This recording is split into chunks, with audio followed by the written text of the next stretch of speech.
Good afternoon, South Sudan, and welcome to another episode of Gender Talk 211. My name is Eva Lopa, and I am your host. Today, the entire world, 25th of November, launches 16 Days of Activism 2021 campaign, Orange the World, Stop Violence Against Women and Girls Now. To be a part of this conversation and to add in our voice, we host a conversation on gender-based violence in South Sudan context. With me in the studio are three very special guests. Please introduce yourselves. Okay, thank you, Eva, for hosting us. My name is Margaret Mathia. I'm a gender analyst working for UNDP South Sudan. Glad to be part of this conversation. Thank you for being here, Margaret. Yes?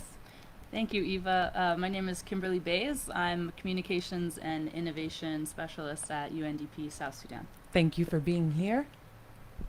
Yeah, I'm called Labduk Lomoro Gabriel, the Legal Aid Officer for Settlement, and also appearing here on behalf of GBV subcluster. Thank you very much for being here, Lamoro. Yes. Before we start and before I get deep into it, because we have 1 hour and I want to cover a lot of parts of gender-based violence in South Sudan.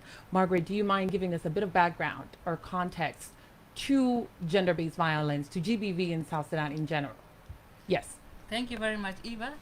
Before I go into the context of GBV in South Sudan, allow me to introduce what GBV is, because sometimes we might confuse the terminologies.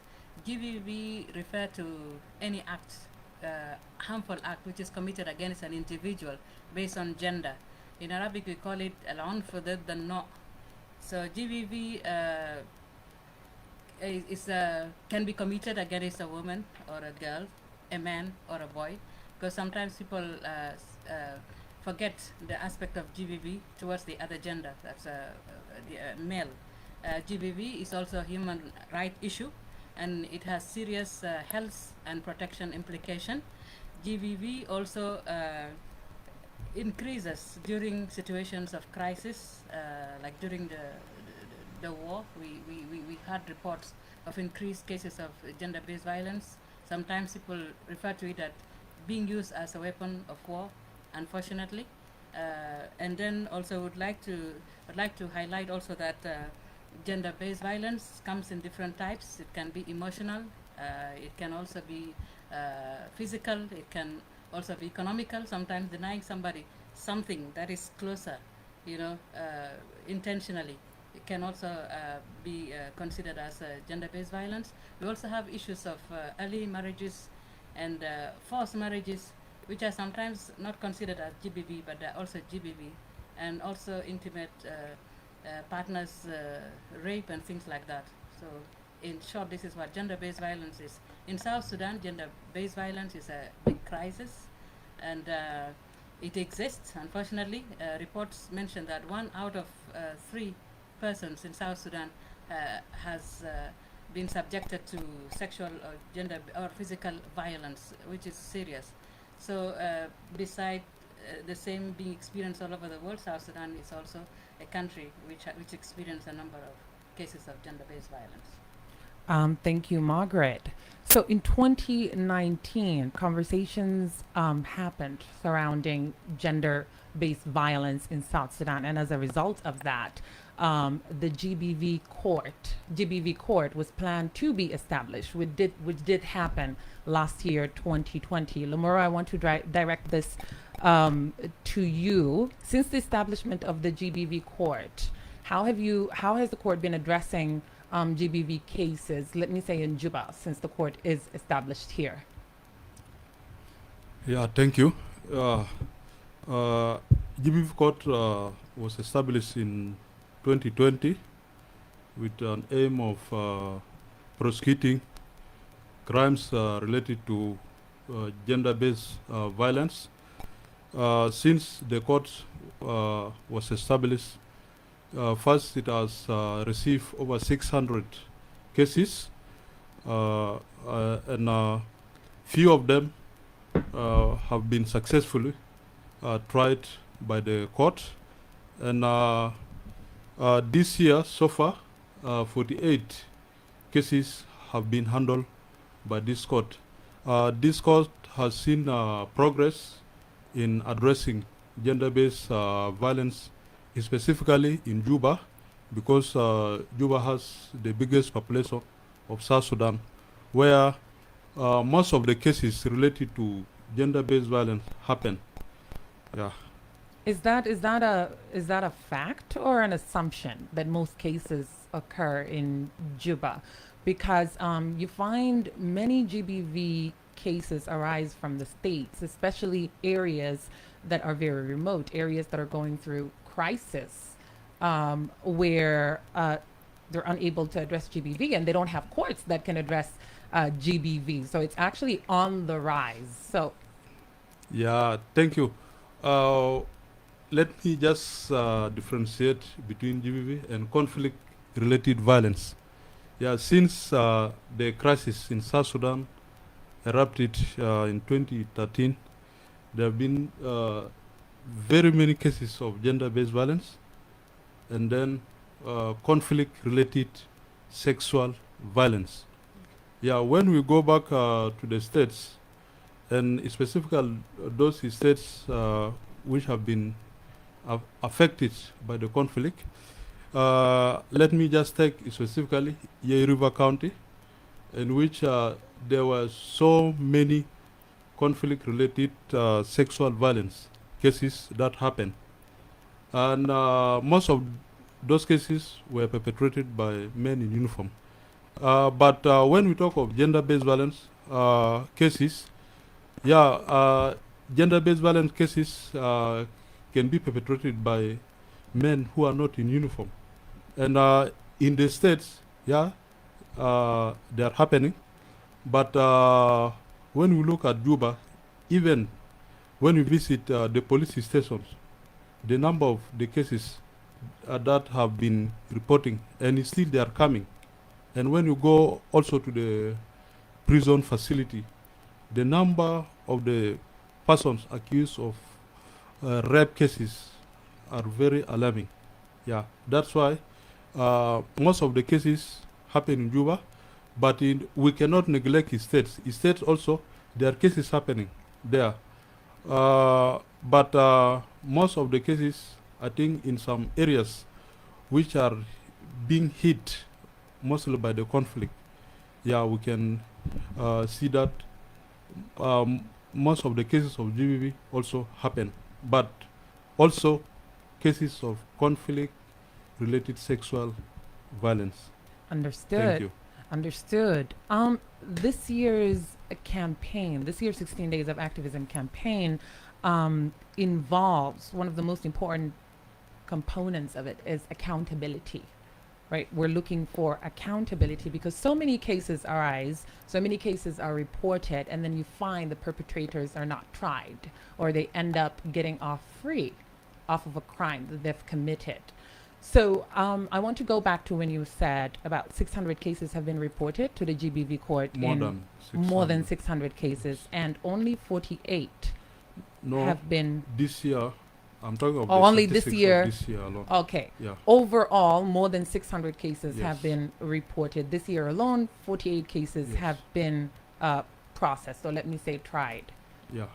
That's still a very low number, Yeah. considering the amount of cases that we hear have been reported. And I assume that we're not even hearing all of it. Yes? So the numbers are very, very low. Why do you think that is? Yeah, thank you. First of all, since the GBV court have been established, there have been some challenges, not just this court, but I can say it's all over the country, where the rule of law institutions face some challenges. And most of these challenges are institutional challenges, like the criminal justice institutions. When you look at the police have challenges. You go to the judiciary, also they have their challenges. Prison, but in the prison, what they always complain, the issue of transport, to transport inmates from the prison facility to the court for hearing. Yeah, And in the judiciary also, there are so many challenges. The judges have been complaining of lack of motivation.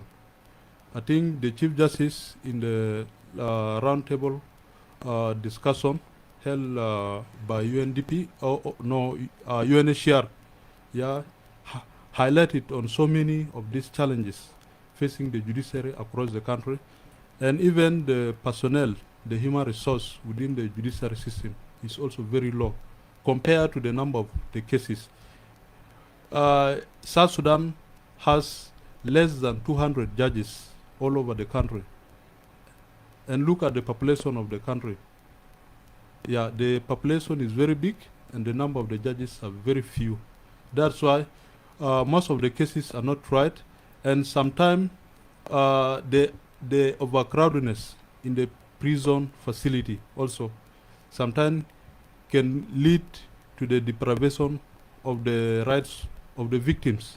Yeah, you will find out some of the perpetrators just go free. Sometimes even the prison officials, they are just calling upon the police, even the office of the public prosecutor, even not to send inmates to the prison because of the space. It's overcrowded. Overcrowdedness, in the detention facility. Thank you for sharing some of these challenges. Kimberly, let me come to you because UNDP has been a great support to the GBV, to the establishment of the GBV court, and I assume that UNDP is still involved with the GBV court to make sure that it stands and it's able to stand on its own. You've heard what Lomoro just said. Mm-hmm. What are your comments about that? Yeah, I mean, to start with, I think potentially what you're saying is true, where there's more reported cases of GBV in Juba because of probably an increase in awareness. There's been a lot of sensitization and efforts, and when you go outside into other areas of South Sudan, perhaps there are more customary ways of dealing with some of these cases that are enshrined in the penal code as crimes. I think from UNDP's point of view, we continue to support the judiciary of South Sudan and the Ministry of Justice and Constitutional Affairs, knowing that they do face many, many, many challenges, and keeping the court up and running is a really big priority for us and for our partners. There's a couple of aspects of the court that also make it quite special, whereas the personnel have been trained how to especially not re-traumatize survivors as they bring these cases forward. And part of what we've done more recently is working with the special protection units to also come up with standard operating procedures for how the police handle the cases. So the first people who are going to hear GBV case reported, other than probably the survivor's family, is the police. So how do you handle when someone comes to you with one of these crimes? And to know that you, as a police officer, you can't just send them away and say that's not a real problem, which sometimes is the case. So that's one, how you can get more cases reported. And then when they do go to the GBV court, knowing and being sensitive to the fact that, survivors and their perpetrators should not be forced to be in the same room together for long periods of time. There's some video conferencing equipment, high-level equipment that has been installed at the GBV court to try to make those proceedings more sensitive. And then also the provision of psychosocial support with the support of civil society organizations, legal aid, people like Lumuro who are trained in really providing quality legal assistance to survivors so that they can get justice that they deserve. Okay, thank you. Thank you very much. I'm wondering if not only awareness is needed for the public, but also a lot of training for the court, for the police force, for those who have to encounter survivors or have to face people who are reporting cases, let me say. And I don't know, is there a hotline, a GBV hotline that people can call and say, hey, I'm in trouble, something is happening? Is there a need for that? Yeah, thank you. Yeah, I think there is need for that, but depends on the works of every organization. Like in short women, we have the hotline for incidences of GBV. Whenever an incident happens, yeah, the survivor calls. Yeah, then we give the necessary assistance. What Yeah. is the hotline number? The hotline number, yeah, with the focal point, GBV focal point. Go- Yeah. I oh, think Crown the Women organization led this process with UNFPA, and the hotline number I think is provided in their platforms. yes. Before the end of the show, we will include hotline numbers that you're able to report any GBV cases, and that is for the audience that is with us on Facebook Live. If you're just tuning in, this is Gender Talk 211, and today we have conversations on gender-based violence in South Sudan context. If you have any comments, any thoughts, any questions, please put them in the comment box, and we will get to them at the end of the show.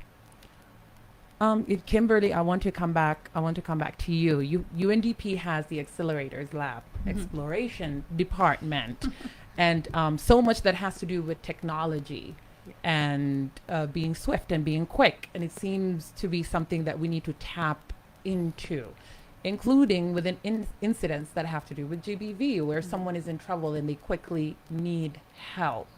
I'm just wondering, maybe the Accelerators Lab can come up with something on a gadget that we can just tap into and say Yeah, a digital form of a hotline. it's a good idea.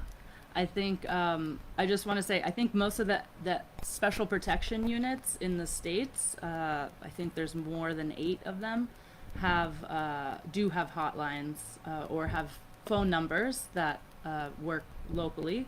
So if you're in Yambio, you can get in contact with your special protection unit. But yeah, I mean, technology has great power to help address, violence against women and girls and GBV. It can be a great tool, and we're open to exploring and knowing what solutions are out there.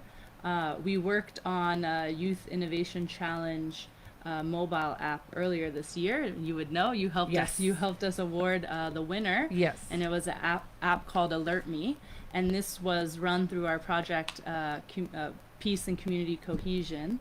And this app will be distributed. We're still in the process of installing it on phones and distributing it to community level peace committees. And one of the functionalities in that app is the ability to report cases of GBV, because in many communities, GBV is a linchpin for further conflict. So something will happen to somebody's daughter, niece, wife, and it can spiral a community into several, back and forth cycles of conflict and violence. So we see that as an important aspect of that app, being able to alert. It won't provide the immediate response, as I think you're framing it, which is to help immediately the victim, but it will help to alert the early warning system of a potential bigger ramifications of these cases. And in addition, connect the Peace Committee, because Peace Committee members all over the country are trained to first and foremost on transformational leadership through the National Transformational Leadership Institute, Yes. and also on responding to gender-based violence, knowing what it is, knowing how to help the survivors connect to the services that are available in their community. So the Peace Committee members really take that responsibility on as the connector who can connect them to these services. Great stuff. Thank you for sharing, Kimberly. Margaret, if I can come back to you. In the recent years, in the past 2 years, the entire world has been hit by COVID. And there have been reports all around the world of a rise in gender-based violence because of COVID. Is that the case in South Sudan? Yeah, of course, South Sudan cannot be left out in this scenario. We know that in South Sudan we have a big demand for services. We had places which were giving services which were turned to places for response to COVID. And this one has delayed some of the services for some people. But you also have this scenario where during the lockdown especially, the survivors are forced to stay indoors for many days with the perpetrators. And because South Sudan encourages, because of the traditional aspect, so many people go silent. When anything happen inside, they will say this is a domestic issue. Even when the neighbors knows that the neighborhood, the neighbor has issue with GBV, they won't report it. They will say this issue will be handled by that family. So South Sudan is not left out in this scenario. There have been an increase in cases of GBV during the COVID. Also, there is an economic impact, socioeconomic impact of COVID-19 that has been experienced. The breadwinner who used to go and maybe provide extra for the family is staying home with you. What do you expect? He'll be angry. A hungry man is an angry man. Oh, well, sorry, my brother here. but this is some of the issues that comes up. Yeah. So I agree that. There've been a rise pandemic in there've been rise GBV cases in South Sudan as well. Let me share the statistics from GBV subcluster. Yes, please. Yeah, for the 6 months from January to June, there have been a total of 4,714 incidents of GBV reported by data gathering organizations. Then out of this, only 7% of survivors were referred to legal aid providers. And 6% received legal services at the centers, including the one-stop centers. 35% declined assistance, legal assistance. When we look at the percentage of survivors that declined legal assistance declined from 44% in 2020 to 35% in the first 6 months of this year, 2021. Yeah, the decline because of the level of the awareness raising that that the GBV partner organizations are doing in the communities. Yeah, then the refusal for legal aid services. Yeah, because always in case management, we are considering the best wishes of the survivors. Yeah, there is what is called informed consent. The informed consent has to be sought first before any services is provided. And then also... I'm sorry, can you repeat that again?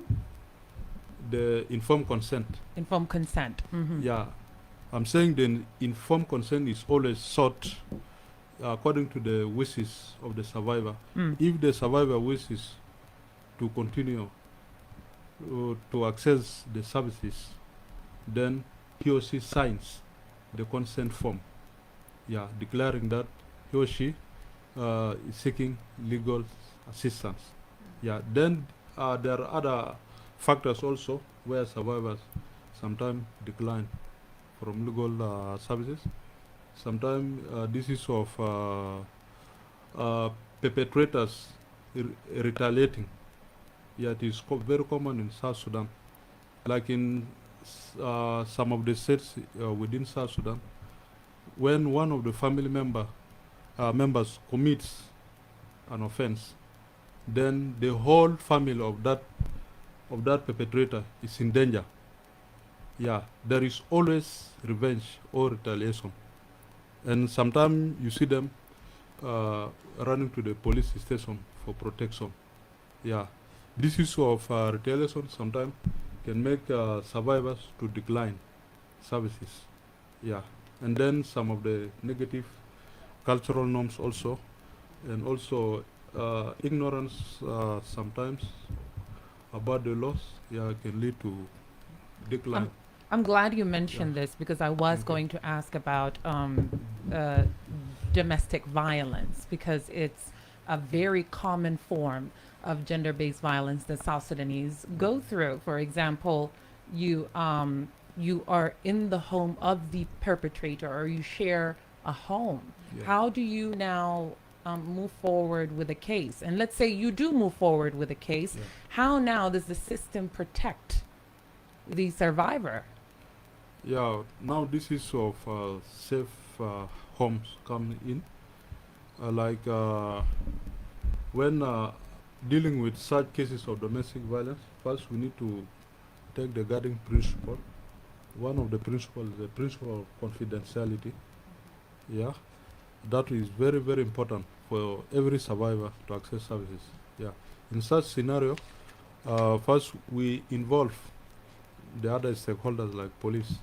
Yeah, because police provide security.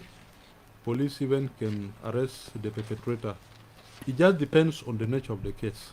Sometimes most of the domestic violence end up in mediation. Yeah, because we just assess, first we assess the gravity of the case. If it is very serious, then the case should be forwarded to the office of the public prosecutor for criminal initiation. But if it is less, then we opt for mediation, because mediation heals. Sometimes cannot escalate conflict. Yeah, but the issue of the safe house is very important. But in Juba specifically, Juba doesn't have safe house for survivors.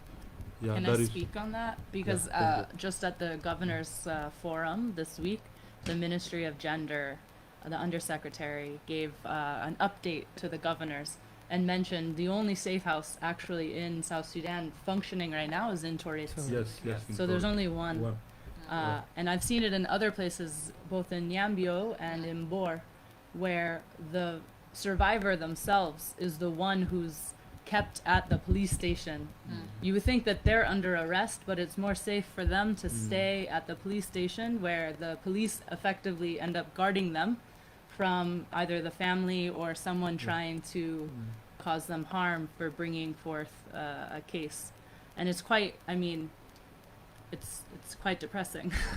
It's very depressing. Case in point, in early 2020 or late 2020, a young lady, a young 16-year-old, I'll refrain from mentioning her name, but in Awil reported a domestic violence case. Yeah. Actually, it was a child marriage case where she reported to the police station, and she was kept at the police station to be protected from her family members because she opened a case against her own parents, who she's staying in the home with. So I guess my issue here is, once she reported and the case was moving forward, the police, the authorities decided to mediate it as a family issue. Now, why is that an acceptable form of a response? Because this could also cause a decline in reporting, because you're not necessarily protecting. We're now masking the issue to not be to that level of a problem. Yeah, thank you. Because there is always, as I said from the beginning, we respect wishes of survivor. Yeah, we can just tell the survivor the available services that are there. Yeah, after assessing the case, yeah, then we give the necessary advice and the available services which the survivor is going to receive. And then, like if the survivor opts for mediation, there is no way out. As a legal aid officer or the caseworker, you can't dictate on what the survivor doesn't want, unless on serious crimes where mediation cannot happen. Like in rape cases, even if the survivor opts for mediation, that is red line. Okay. That one. Another case can't. in point. During COVID, pregnancy rate has risen as well. Right? Many young girls are getting pregnant because they're out of school, and there's much idleness happening within adults as well. So we've seen a rise in pregnancy rate. many of those pregnancy cases were out of rape, because once a girl is below, The age let me of say 18 years old, Mm. she has not consented. That is a Yes. child, so Yes. it is rape. Yeah. How do you now mediate such a situation? No, that is absolutely out of the scope of mediation. Yeah, because first of all, the legal capacity, the age capacity of the child, is below that one of the adult. Yeah, that one, as you said, is a rape under section 247 of the Penal Code 2008. Yeah, that one should be dealt accordingly with the criminal procedure and the penal code, which will end up for the perpetrator being sent to jail, 14 years imprisonment. Yeah, unless if the case is not reported, then the family can just handle at their level. But once it's reported, then the legal action takes place. Again, I'm glad you mentioned that, because I was coming to such cases of, let me say, child marriage or forced marriage of children. This is a case that is happening all over South Sudan. We are seeing many cases, not just by hearing, but we see it on Facebook. We see it on social media, where pictures of a young girl is now being put up next to a man, regardless, being auctioned. Right, we've seen that. Thank you for the term. Thank you for bringing me back to that. Yes, being auctioned on social media, and it's being normalized. It's becoming very, very normal. But I want to tackle this from a legal angle. Yeah. Of recent, the permanent constitution making process has been underway. There've been conversations. Yes. How do we now tackle this issue within the Constitution? Because my understanding is our Constitution does not necessarily indicate that The marriageable age. correct, the marriable age, which seems like a loophole. A loophole to But me. what constitutions globally spell that out? I think it's more, isn't that, I mean, you're a legal expert, isn't that more the statutory laws? But then what within the Constitution, what exactly does it say? Yeah. If you're more familiar with Yeah, the law. the Constitution, as said, has not mentioned the marriageable age. What the Constitution also only mentions just the marriage shall be conducted between man and woman with Marriageable free age. consent, Consent, with free consent in accordance with their customs and traditions. Yeah. Then when we look at the customs and traditions, a girl child of 12 years, the first menstruation qualifies her to be a wife. Right. Yeah. But when we look at the Child Act 2008, the Child Act clearly stipulates that any person below the age of 18 years is a child. And also the Convention on the Rights of the Child, which South Sudan also ratified, also clearly spells out that any child, any person below the age of 18 years is a child. Meaning, in the permanent constitution making process, this has to be stipulated accordingly with the Child Act and the international human rights instrument, such as the Convention on the Rights of the Child, which South Sudan has become a party to. Yeah, but this transitional constitution has not mention of marriageable age. It's just the marriage should be conducted in accordance with the customs and traditions of the parties. Yeah, that is a loophole, and the loophole should be addressed in the permanent constitution making process. If I would like to add something Yes, to this, please. this Yes. discussion. I think there is a lot of awareness happening right now in regards to the constitutional making process. There are consultations happening, and these issues are being aired out. Yeah. But if you look at the reality of South Sudan, even if you talk about a marriageable age, there are some aspects in our society that needs to be addressed. Okay, how will you determine that this person is 18 years if this person has no birth certificate? So there are things beyond these legal matters that we're talking about that also need to be addressed at the same time. Yeah, I think this one can also be addressed medically by dentists.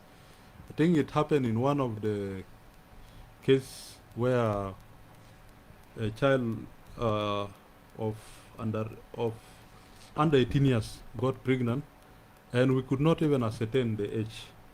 Yeah, the case was open at the police station. There was no birth certificate, even assessment of age was not there.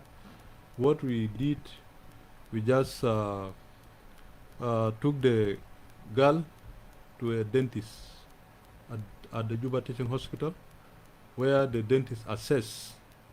Yeah, they know how they do it, and the assessment came out that the girl was 17 years. Yeah, because there was a teeth called wisdom teeth. That type of teeth did not erupt, which means that girl, She's not she's not eight, 18. more yes. than 18 years. Yeah, But We're it's going not, to Yeah, say that's science. it's We're going not to say perfect. science. It's not perfect. indicate My it. my wisdom teeth didn't erupt until I Yeah. was like 30. Yeah. So I Oh. would just say Okay. maybe I More could have needs to be said. done in improving issues of birth registration. yes. Yeah, Yeah. so that we don't depend on dentists and things like that.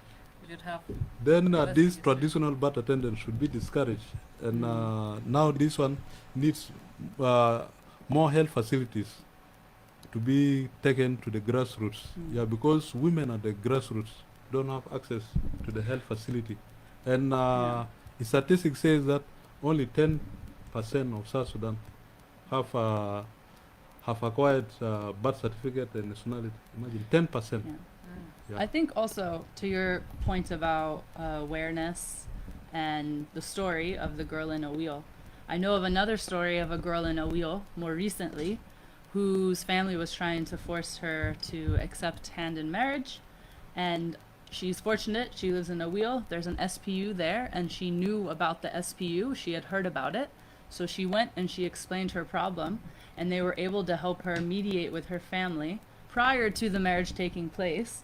I can't say that they were probably very happy with her, but we were able to communicate with her afterwards, and her mother are on good terms, and they understand about keeping her in school. So part of it is also raising awareness in young girls, because young girls, one, they know how old they are. They know if they feel like children as well. Correct. And if they really don't consent to it, what are the steps? Like you said, it's really difficult if your family is against you and you have to live at home with people who are pressuring you. But just what options are there for you, and what potential help do you have in the community, whether it's legal aid or the SPU, who can help you communicate with your parents that this is against the law and I want to go by the law and I want to finish my education and then not be a child when I get married. Absolutely. Thank you for sharing that. I just want to point out to the audience that we keep saying survivors, and that is because some people have survived and some have not. Some are not with us at all, and that is a result of gender-based violence. So if you do know of any cases or anything happening to a friend, a family member, try and say stop. If you can't report it, talk to someone who can, because somehow, some way, we have to put an end to violence against women and girls, not only in South Sudan, but in the world as well. Kimberly, I want to come to you. I want to ask you to share a little bit about the mobile court and how it's helpful within the states in cases that have to do with gender-based violence. Like Margaret mentioned earlier on, some of the forms of gender-based violence aren't even acknowledged. They're not even known. For example, let's say marital rape. A person wouldn't even know that that is a form of gender-based violence. Let's say those cases arise in the states. How helpful is the mobile court? But introduce it to us first and tell us what it is. Yes. Yeah. So, as I joked before, the mobile court isn't just like a car, like a clown car that goes out with a court attached to it, but it is a mobile court in the sense that they're high-level judges, as he outlined earlier, who have the jurisdiction to hear like capital crimes, so very serious cases of rape. In very rural areas, there's no sitting judge who can hear these cases, so the cases are just pending for a long time. So that's, if you get through all of these hurdles of convincing the survivors to go to the police, the investigation, everything, it gets stalled out at the point of hearing the case. And also it's bad for the suspects because they are in prolonged detention, and it's a violation of their human rights as well. It also contributes to conflict because if the community knows that the case won't be heard for a very long time, there's faster ways for me to, reach justice, so we can take it up as a community. So these courts, they go in a group, the judge, prosecutors, defense advocates, even counselors, accountants, everyone goes and spends, right now they're in Maban for the month of November. They're clearing over 25 cases, around six of which are rape cases, and they can clear those cases which have been pending, I believe, since 2018.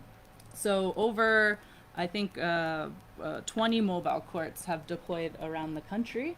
It's a temporary stopgap measure that addresses some of the challenges that were outlined earlier. There's not enough judges, mobility, all of these challenges that we know that are there. But through the Judiciary of South Sudan, the Ministry of Justice, UNDP, UNMISS, UNHCR helps, we can get these mobile courts into these areas and make sure that the cases are cleared. And this was a big priority of the Chief Justice at the launch of the GBV court last year. He reiterated that GBV cases don't just take place in Juba, and that we need a way to get these same trained individuals out to the states, out to rural areas to hear some of these cases so that people start to understand that these are serious crimes and you will be held accountable if you commit them. Correct. Thank you very much for sharing that. Margaret, in line with what Kim just shared, that there is a need for the mobile court all around the states because gender-based violence is happening everywhere. In line with that, awareness needs to be happening everywhere in South Sudan as well. As a gender analyst, what more can we do? What more can be done? What is your advice to other organizations who actually exist to advocate against violence against women and girls? Yeah, thank you very much for this nice question.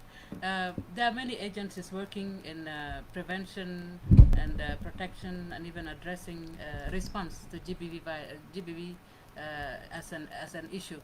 My advice will be there's a need for collective approach to address these issues of gender-based violence. At the UN level, we have one approach to GBV. Recently, we've been implementing a project called Prevention of GBV and addressing it as a catalyst for peace. And the agencies that are involved in the implementation of this project include UNDP with the element of provision of access to justice for the survivors. We have UN Women dealing with capacity building of institutions like women centers and things like that. We also have UNICEF with the element of addressing the negative social norms, and we also have UNFPA with provision of services like one-stop center and things like that. So this is like a one approach for addressing GBV from a collective perspective. So the same thing I expect also in creation of awareness should also be from a joint perspective.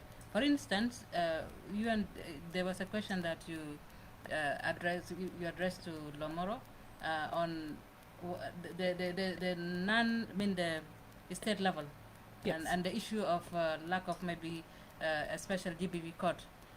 People might not be aware of existence of some other services, like UNDP supporting justice and confidence centers in 8 states. We have it in Bor, in Wau, in Yambio, in Bentiu, in Malakal, and so forth. That center is a center that offer like a integrated kind of approach to GBV services.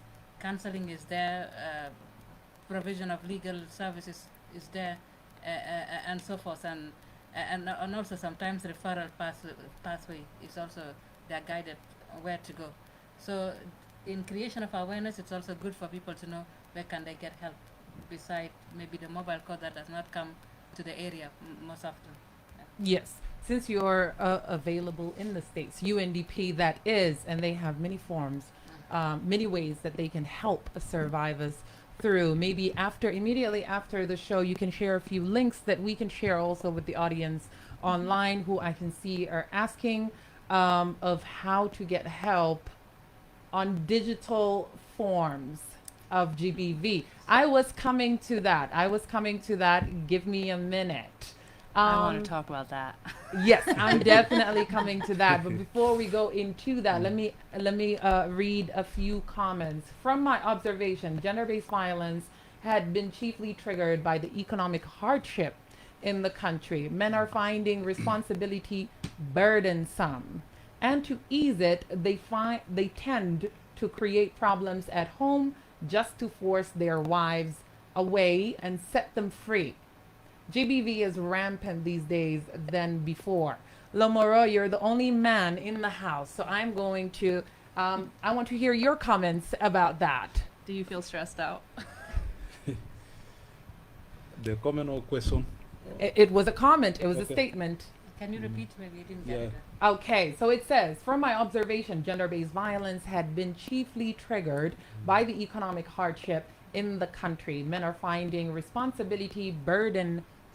It is heavy on you to have responsibility now, so you are creating problems with your wives at home. And GBV is rampant these days more than before. Do you agree? I can just partially agree. Partially agree. Which Partially part agree. do you not agree with? Yeah, because GBV has many causes, not just economic part alone. Yeah, economic part is one of them. But when we look at the patriarchal society, men tend to be superior than women. This is just cultural perception. Yeah. Just and this is our power imbalance. Yeah. Also comes in, as I said, men feel superior than women. Yeah. Culture has Then- given them that power. Yeah, then cultural norms that underrate women. Yeah. In Arabic, there is sometimes they can say, Tajaro, Mara Sakit, you are just a woman.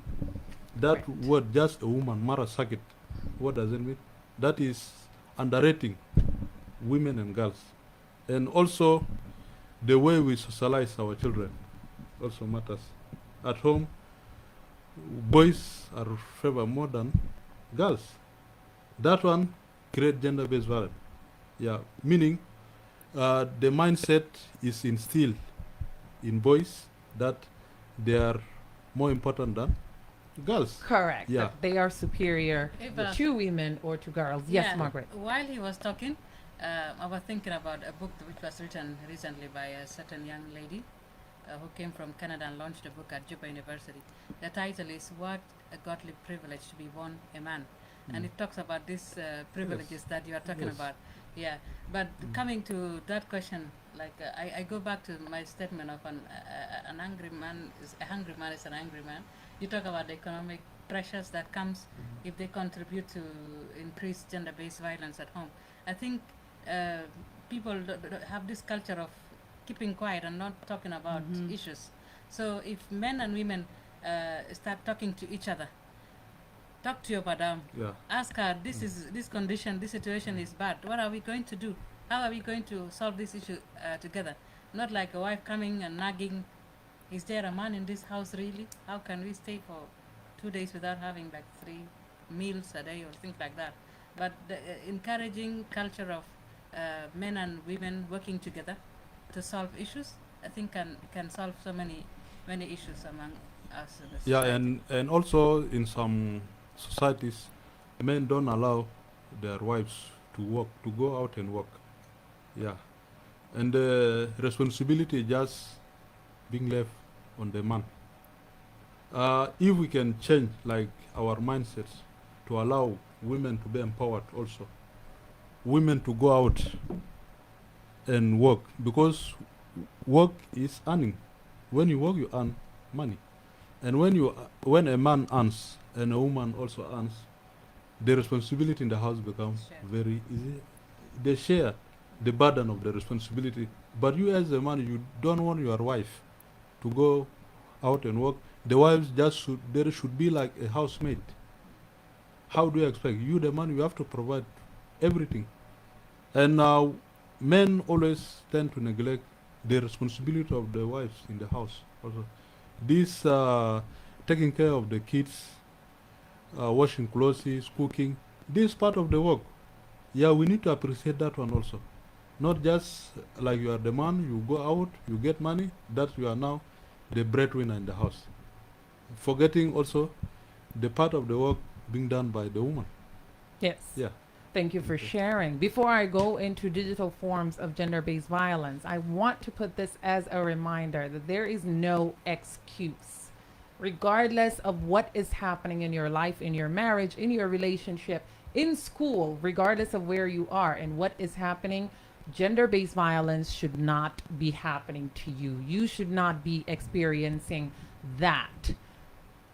So please, as we speak on culture and roles, gender roles that make us unequal, roles that undervalue women and girls in the home or anywhere, remember that what we want to do is achieve gender equality. And for us to do that, we have to rid of such negative cultures that differentiate, discriminate against some of us, that undervalue some of us. And all of this would be a work put in to end gender-based violence in the end.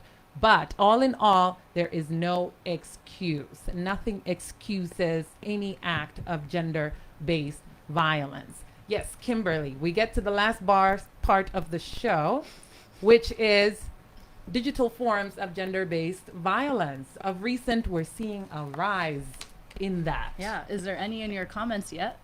I just saw, right?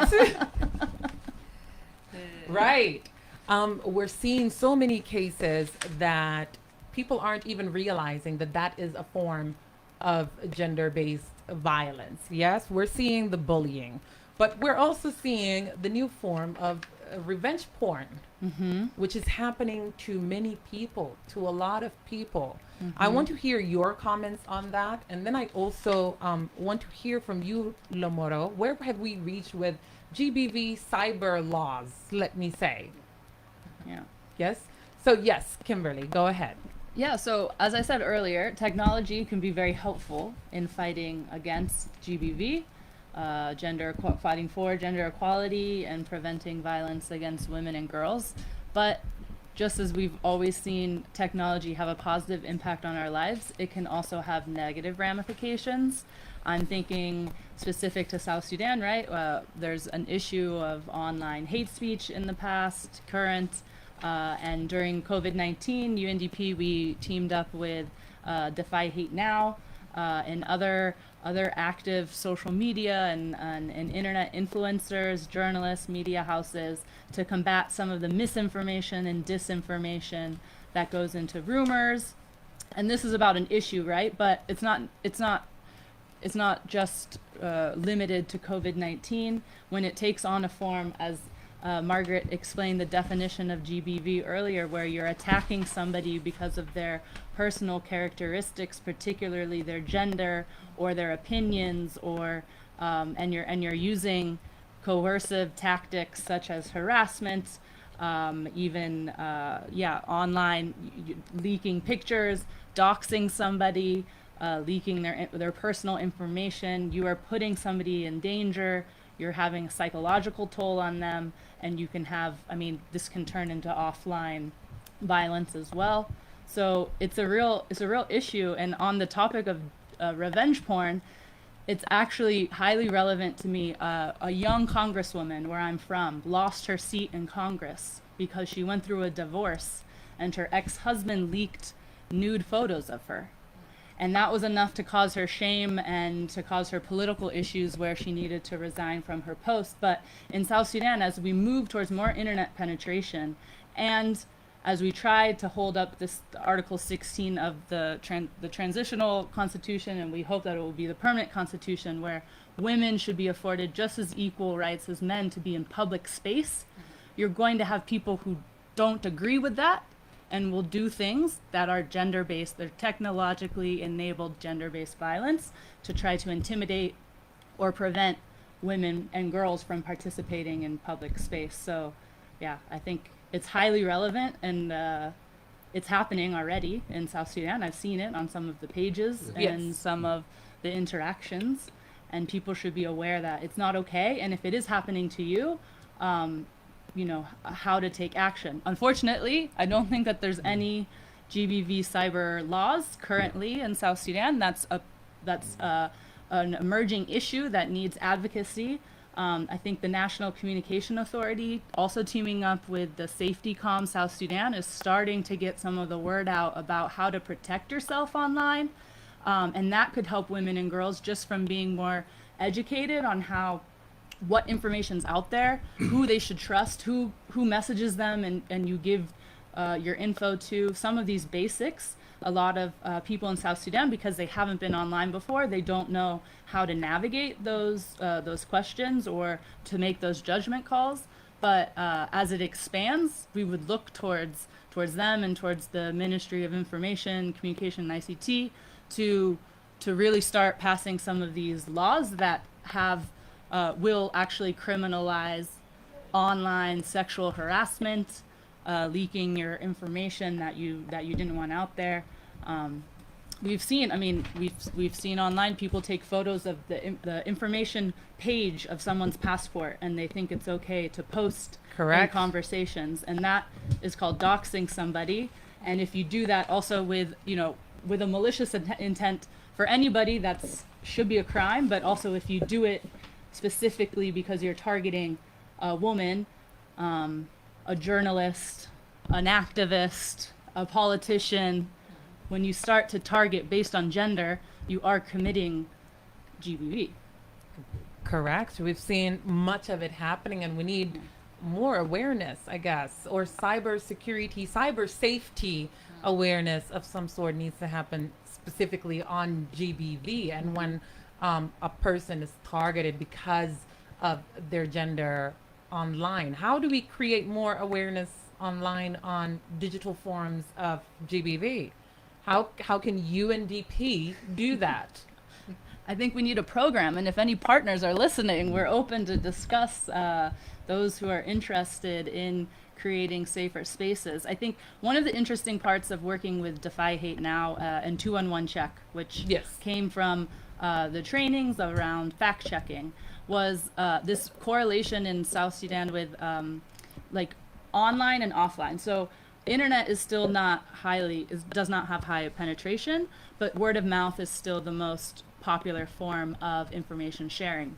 But what happens now, because rumors can start online, or bad messages can start online, and a limited amount of people are there to see a correction or to see an apology when someone is forced to publish it or formally apologize, then it's already spread word of mouth and you can't control it. So if your target, like there needs to be, this work is important, just foundational research of civil society and NGOs and different actors monitoring. Then you're going to need to bring, we're going to need some of the, like regulatory bodies or the government to be willing to take action as this grows as a problem. I'm not going to say it's comparative right now to the huge gaps that exist to reporting real, like rape cases as we discussed, and making sure girls are not getting married early.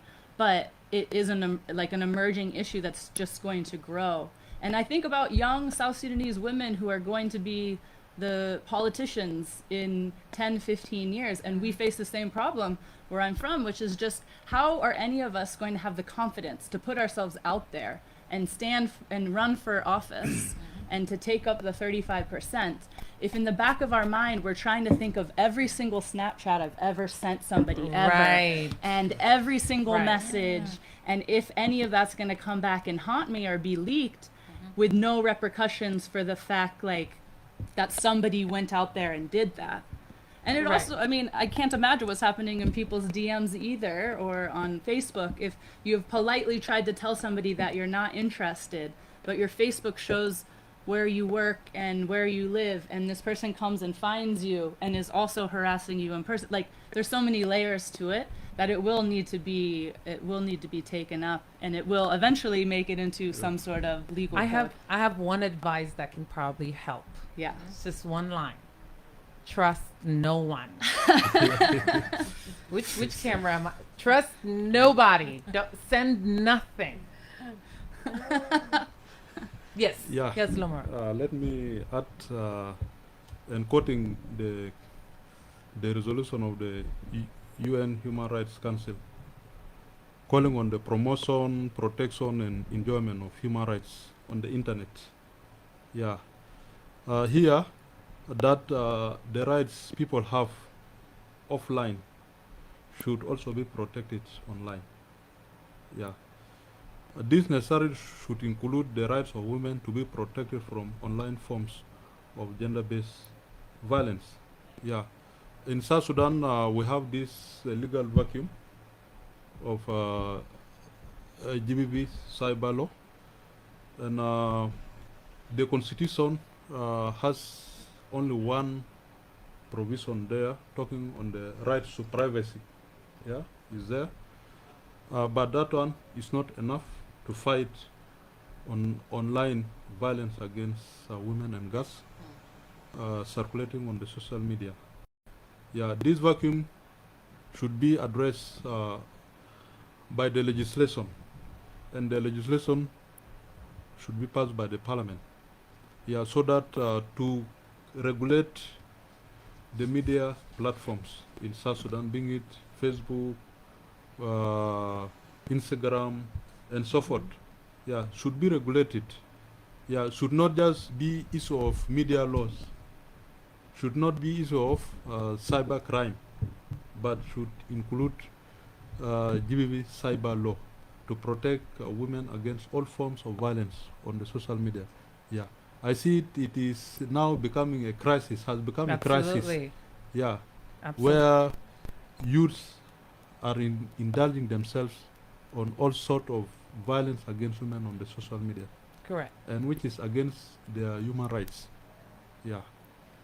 Correct. A few months ago, or in the months of October, yes, we had, I hosted something for the National Communications Authority, and I do know that cyber laws and such arising cases of GBV, digital forms of GBV, are on their radar, and they're working tirelessly to try and introduce Yes. laws that can protect women and girls and anyone else online, actually. Maybe you can have more conversations with the National Communications Authority and give them more insight on GBV and Yeah. how they can introduce those laws and also shape them to where the court is able to communicate where if a crime is actually committed, you're able to hold someone accountable, because without laws, you can't necessarily put Yeah. someone in prison, right? And this one needs collective effort Absolutely. from the government, the civil society organization, and even the media authority. Yeah, to advocate for enactment of GBV cyber law. Absolutely. In South Sudan.